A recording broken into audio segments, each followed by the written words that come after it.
Sizlarga ko'z uchun, ya'ni ko'z ostidagi teri uchun mahsulotlarimizni tanishtiraman. Bu narsani hali aytmaganman, lekin paytapni sizlarga aytib o'tmoqchiman. Mana bunisi 40 mg, ham qora ishlar, ajinlar, osilishlarga ham juda ham zo'r.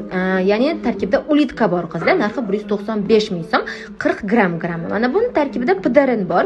Ya'ni bilasizlar, pidarin juda ham kuchli ingredient hisoblanadi. Osilishlar, ajinlarga bu ham zo'r, narxi 250 ming so'm, grammi 30. Va mana bunaqa massajniki bor, Skindom brendiniki bor. Skindom brendiniki narxi 200 ming so'm. Keyin buni bitta narsasi massajniki o'zida bemalol massaj qilib, mana massaj qilib sursinlaring bo'ladi, bossalaring o'sha yerdan chiqadi va massaj yordamida sindiriladi. Bu Essence qizlar. Skindom brendida mana bunaqa ko'z kremi bor. Tarkibida peptid bo'lgani uchun osilishlar, ajinlar, umuman qarishini o'sha yerni to'xtatib beradi. Keyin patchi qizlar. Patchi ham bormi degan go'zallik uchun da qizlar. Patchimiz ham bor. Goldlik hisoblanadi. Osilishlar, ajinlarga va pishi klassni.